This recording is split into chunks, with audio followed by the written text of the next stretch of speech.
Hi everybody, welcome to Shivers Speaks. Today we are getting deep into winter. We are embracing the cold and staying inside and talking about wintertime horror books, just in time for the season. So, kicking off our list, let's start with 10 books and about 5 comic books. Our first book, of course, is going to be Misery by Stephen King. This follows the story of Annie Wilkes and her obsession over this author. She wants more stories, more books, more stuff from him. We all know that feeling all too well when binge watching our favorite shows.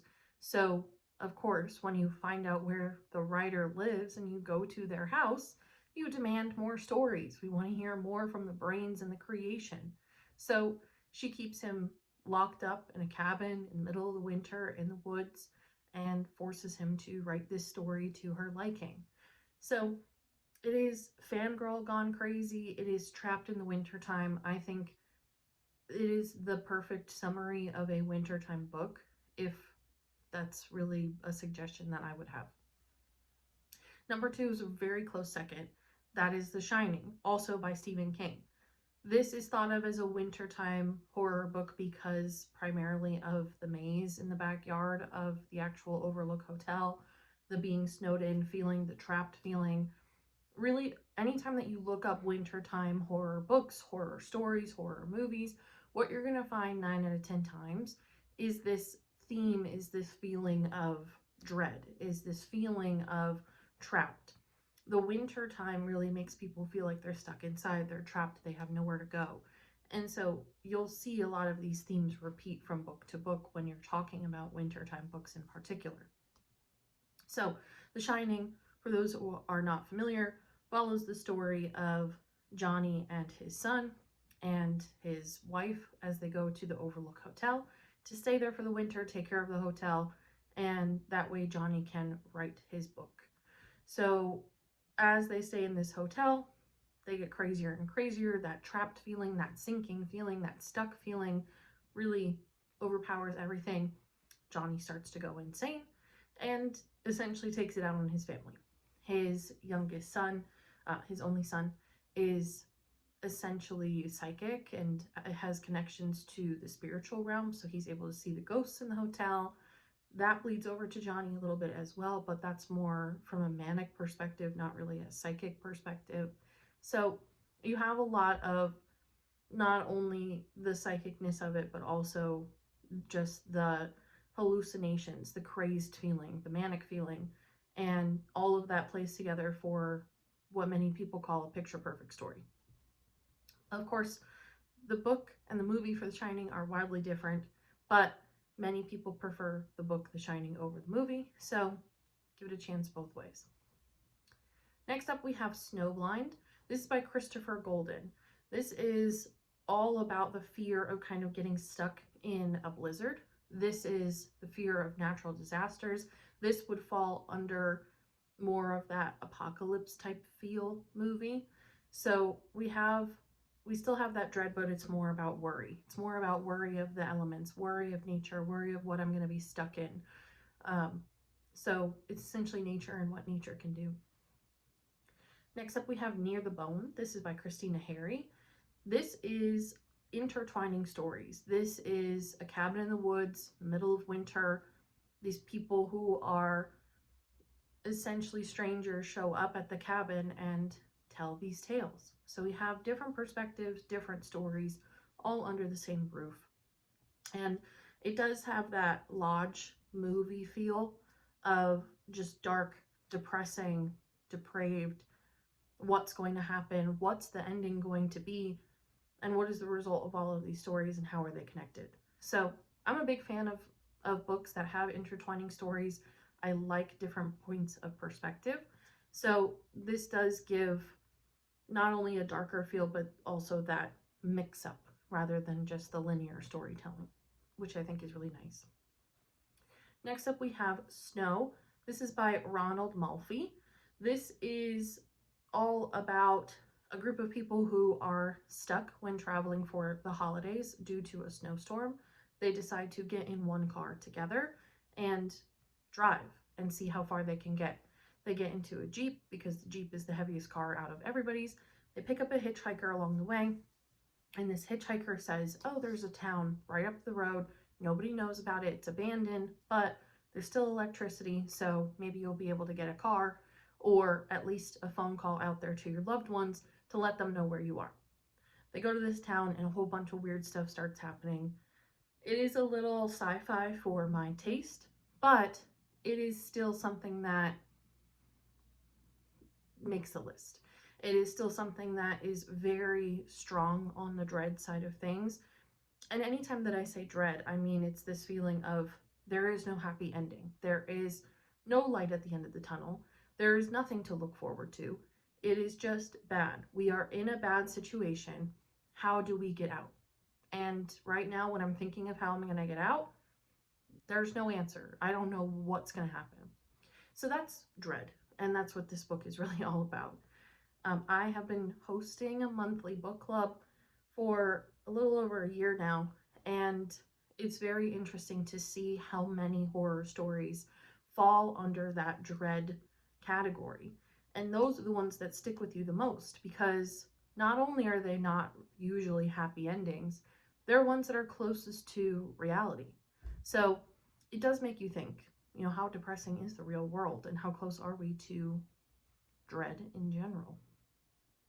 Anyway, besides that, next one on our list is The Terror. This is by Dan Simmons. This is pretty much on any recommendation that you will see for wintertime horror books. I personally have not read this one, but this is based on a true story. This is an Arctic expedition that has gone wrong. It is finding monsters and things that are not human out in the wilderness, but not a jungle, not the monsters, not caves like the Wendigos. This is just in the snow and in the unexplored Arctic. So it's what's really out there and anything like that. So next up we have a classic. This is Let the Right One In. This is by John Lindquist. This is the very traditional, very classic vampire story about a young boy who befriends this young girl. She turns out to be a vampire, and it's this friendship that's unlike any other. This is a very classic horror story, very classic horror movie. There's Let the Right One In. There's Let Me In. There's a couple different versions of this movie. Personally, I really like, I want to say it's like 2010, maybe a little bit earlier than that version of it. It's not the original movie, but it's the one that comes after it. But regardless, it is a good story. It is set in the winter time. It is set in a European country. So you have a little bit of that exotic European feel throughout the movie and the book. You have the darkness of the nighttime. You have the vampires. It is everything that a horror fan would want in a book. I always recommend it. I think it's a great one. Next up we have Ghost Story. This is by Peter Straub. Another one where we have bouncing back and forth stories and perspectives. So this is 4 men who share tales of their past while stuck in this snowboard town.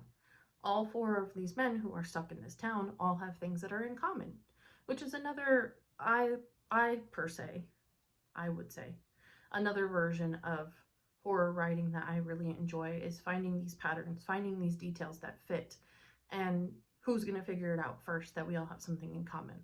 And what is it that we have in common, and are we proud of it? So that is a cool one. The only thing that really makes it wintry is that they are stuck in a snowbound town. The rest of it is a classic horror tale, a little bit more on the suspense and thriller side than actually scary, but worth mentioning nonetheless. Next up we have The Winter People. This is by Jennifer McMahon. This is a time jumping story and is revolved around the supernatural and ghosts. So we jump from the past to the present. We don't know who's alive. We don't know who's dead. We don't really know whose perspective we're reading from at certain points in the book, but it all ties together in the end with this timeline that is explained. So it's a good one. It is one that does, again, bounce back and forth. So it's not one that you could put down and a month later come pick up, but it's worth reading for the winter time as well. Last on our actual books list is more of a fun one, not necessarily wintertime, but one that I would like to add to this list, and that is House of Leaves. That is by Mark Danielewski, and this is followed by the Whalestow Letters. I have not read the Whalestow Letters, but House of Leaves is one of my favorite books of all time. This is very confusing, very all over the place.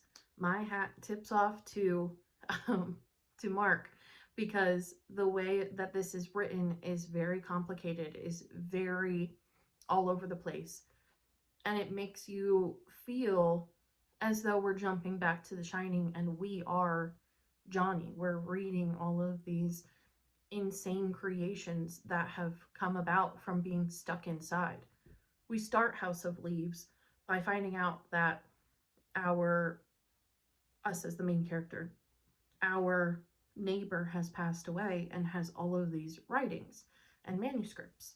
So not only does he have all of these things in his apartment, but he has also glued all of the windows shut, all of the vents shut, everything is shut down, so he is truly boarded up and stuck in his apartment, which again brings enough scare on its own.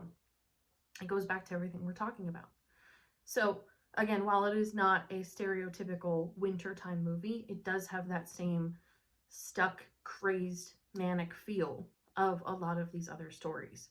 So really, when you are looking for something that is in the horror realm for wintertime, look for those that have dread, but also look for those that have that trapped feeling. In terms of comic books, so first on the list we have Whiteout. This is by Greg Rucka and Steve Lieber. This is set in Antarctica. U.S. Marshal Carrie Stetko investigates a murder in one of the most isolated and dangerous places on Earth. The desolate winter environment becomes a chilling character in its own right. This is not a comic book that I have read, however, perfect for winter. Next up, we have Snowblind. This is by Ollie Masters and Tyler Jenkins. This is all about a teen that lives in Alaska. He finds out that his family has gone to Alaska because they are in witness protection. So he spends the rest of the story trying to figure out why his family is in witness protection, and it turns into this detective-esque story of him trying to chase down the truth and nobody really giving it to him straight. So in the end, it's all about what his family has done that has put them there and what role he plays in that as well. But it is, again, that trapped feeling. You are in Alaska. No one's telling you the truth. No one's telling you the answers. You don't really know why you're there, and you don't know how to get out of it. So next up, we have Plunge. This is by Joe Hill and Stuart Eminem. This is an Arctic expedition where they discover a shipwreckage and everything that has been left behind by this wreckage. So what is on the ship? What are some of these things that we should or should not touch? And everything in between. What has happened here? Where did the people go? Everything like that. It does have a little bit of a Roanoke vibe, which is kind of cool. You know, all of these people have essentially been in this shipwreck in the middle of nowhere, and so their bodies got to be nearby. Something has to be nearby. There's got to be some trace that they've been here at all. Where are they? And also, why did they leave all this stuff behind? So it is very exploratory. It is fun. It is by Joe Hill, so you know that it is going to be a very professional comic book, and it's absolutely worth looking into. Next up, we have a little bit of a heavy one. This is Road of Bones by Rich Doak and Alex Cormack. This is set in Siberia during Stalin's rule. Grim survival horror follows escaped prisoners fleeing a labor camp through icy wilderness while stalked by something even more terrifying than the cold. For those of you who are Stranger Things fans, this is very, very similar to the vibe that you get when Hooper,